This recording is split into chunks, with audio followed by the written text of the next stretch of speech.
এর উপর বেসিস করে হচ্ছে যে আপনার জিএসজি প্রোটোকল বা জিএসজি এমিশনটা কাজ করে, বা ইয়েটাকে আমরা ওইভাবে কাজ করতে পারি। এখন এই যে জিএসজি প্রোটোকল, এটা টোটাল 3টে স্কোপে কাজ করে।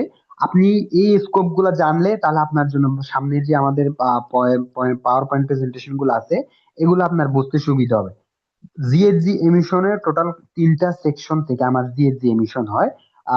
প্রথম সেকশনটা হচ্ছে যে scope 1 direct emission, scope 2 indirect emission, এবং স্কোপ 3 বিভিন্ন সেকশন বা বিভিন্ন আহ, জায়গা থেকে আমার এই এমিশনটা আসে, এটা আমি একটু পরে বলতেছি।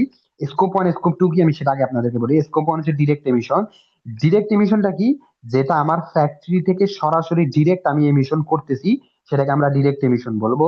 আর স্কোপ 2 ইনডিরেক্ট এমিশন, যেটা হচ্ছে আমার ফ্যাক্টরিতে এমিশন করতেছি কিন্তু এটার উৎপাদন হচ্ছে যে অন্য আরেক জায়গায়। মানে এটা উৎপাদন হচ্ছে আরেক জায়গায়, কিন্তু সেটা সরাসরি পরবর্তীতে আমি আমার ফ্যাক্টরির মাধ্যমে সেটাকে হচ্ছে যে আমরা এমিশন করতেছি বা সেটাকে আমরা ইউজ করতেছি। আর স্কোপ 3 যেটা হচ্ছে যে সেটা হচ্ছে যে আমার ফ্যাক্টরিকে কেন্দ্র করে যে যে ভেহিকেল গুলা আছে, যে যে আহ, ইয়াগুলা আছে, সেগুলা ইউজ হয় আমার ফ্যাক্টরিকে কেন্দ্র করে, সেটা হচ্ছে যে স্কোপ 3 তে চলে যাবে। এবার আমরা আসি স্কোপ 1 থেকে। স্কোপ 1 হচ্ছে যে, ধরেন স্কোপ 1 কি? স্কোপ 1 হচ্ছে যে আপনার ডিরেক্ট এমিশন। যে এমিশনটা হচ্ছে সরাসরি আমি আমার ফ্যাক্টরি থেকে করতেছি, আমার ফ্যাক্টরি সেটাকে প্রডিউস করতেছে, এটা হচ্ছে যে স্কোপ 1 বা ডিরেক্ট এমিশন। এখন এই এমিশনের ভিতর হইতে পারে কি, আপনার ফ্যাক্টরিতে কি হয়, দেখা গেছে অনেক সময় সেখানে ডিজে, জেনারেটর, বয়লার, বা হচ্ছে যে আরো অন্যান্য সোর্স থাকে, যেখান থেকে সরাসরি হচ্ছে যে আমার এমিশনটা হচ্ছে। এমন আপনার ফ্যাক্টরি কি হয়, ধরেন আপনার ফ্যাক্টরিতে তো ইলেকট্রিসিটি সব সময় থাকে না, বা ইলেকট্রিসিটি ওইভাবে পাওয়া যায় না যে আপনার হচ্ছে যে ইলেকট্রিসিটি দিয়ে আপনারা কাভার দিবেন। কিন্তু আপনার ফ্যাক্টরিতে কি হয়, জেনারেটর যদি থাকে, সেই ফ্যাক্টরি জেনারেটর চালাতে গেলে আমার কি লাগবে? ডিজেল লাগবে, বা অনেক জায়গায় আছে তারা সিএনজি দিয়ে ইউজ করে, কম্প্রেস ন্যাচারাল গ্যাস দিয়ে ইউজ করে। আবার বয়লার আছে, বয়লারেও সিএনজি লাগে। সো দেখা গেছে আপনারা এই যে যে ডিজেল, সিএনজি বা এলপিজি, এই যে যে যে সোর্স গুলো আছে, এগুলা কি করতেছেন আপনারা? আপনারা আরেক জায়গা থেকে কিনে নিয়ে এসে আপনার ফ্যাক্টরিতে সেটাকে হচ্ছে যে আপনারা ইউজ করতেছেন। এই যে ইউজ করার ফলে এখানে এক ধরনের এমিশন হচ্ছে। এই এমিশনটা সরাসরি কারার নিক্ষেপ করতেছে? আমার ফ্যাক্টরি নিক্ষেপ করতেছে। তার মানে কি, এটা স্কোপ 1 এমিশন। এবং স্কোপ 2 এমিশনটা হচ্ছে যে আমার ফ্যাক্টরি সেটাকে আরেক জায়গা থেকে কিনে নিয়ে এসে কিন্তু সেটা দিন শেষে ইউজ করে আমার ফ্যাক্টরিতে, সেটাকে হচ্ছে স্কোপ 2 এমিশন বলবো। যেমন স্কোপ 2 এমিশন হচ্ছে যে একটাই সোর্স থাকে, সেটা হচ্ছে যে ইলেকট্রিসিটি।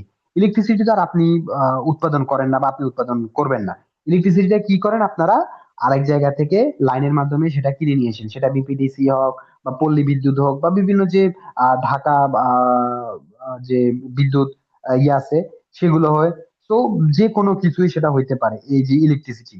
তো ইলেকট্রিসিটিটা আপনারা কি করছেন, ইলেকট্রিসিটিটা উৎপাদন হইতেছে আরেক জায়গায়, সেটা সরাসরি লাইনের মাধ্যমে আপনি আপনার ফ্যাক্টরিতে নিয়ে আসেন, নিয়ে এসে সেখানে হচ্ছে যে আপনারা আপনার প্রোডাকশন ইলেকট্রিসিটি ইউজ করতেছেন।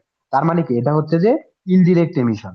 মানে আমার ফ্যাক্টরি সরাসরি এটাকে এমিশন করতেছে না, কিন্তু আরেক জায়গায় সেটা উৎপাদন হচ্ছে, সেখানে এমিশন হচ্ছে, পাশাপাশি সেটা আসে আমার ফ্যাক্টরিতে আসতেছে, সেটা এখানে এমিশন হচ্ছে। তার মানে কি, এটা হচ্ছে যে স্কোপ 2 এমিশন। স্কোপ 2 হচ্ছে যে ইনডিরেক্ট এমিশন। এবার আসি আমরা স্কোপ 3, যেটা আমি একটু আগেও বলছিলাম আপনাদেরকে শুরুতে, যে স্কোপ 1 এবং স্কোপ 2 ক্যালকুলেশন গুলা ইজি। পাশাপাশি হচ্ছে যে স্কোপ 3, এই এমিশন যেটা আছে, এটার ক্যালকুলেশনটা মোটামুটি একটু জটিল। কেন জটিল? কারণ এখানে হচ্ছে যে আপনার একটা এক একটা সেকশন থাকে না, যে আমার এই সেকশন থেকে আমি ক্যালকুলেশন ডেটা গুলো নিব, নিয়ে আমি ক্যালকুলেশন করে বের করব। এখানে বিভিন্ন উৎসের ডেটা থাকতে পারে। যেমন আমরা উপরের দিকগুলো তাকালে দেখবেন যে স্কোপ 1 এবং স্কোপ 2 যে এমিশন গুলো আছে, বা স্কোপ 1 স্কোপ 2 যে ক্যালকুলেশন গুলো আছে, এই ক্যালকুলেশন গুলো কিন্তু আপনার নির্দিষ্ট কিছু সোর্স থাকে।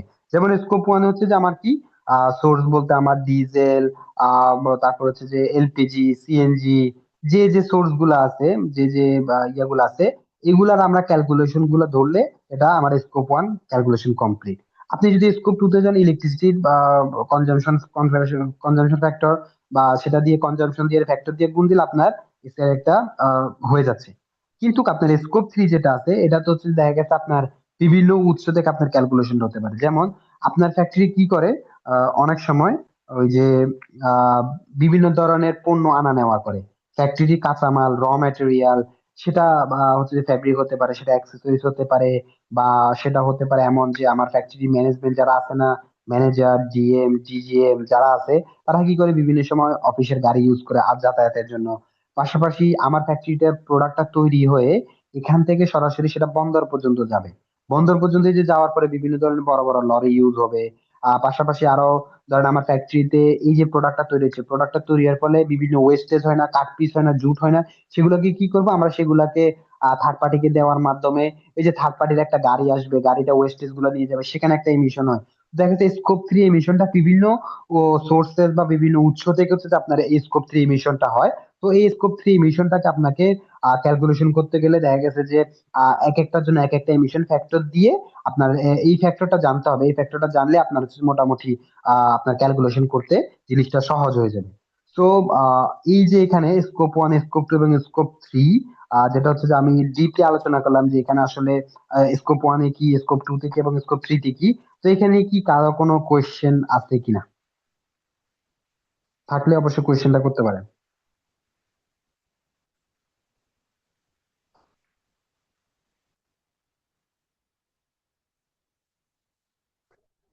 আমাদের সাথে লাস্টে আরো একজন জয়েন করছিলেন, সেটা হচ্ছে যে লিমন মিয়া। আপনি কি আছেন, শুনতেছেন?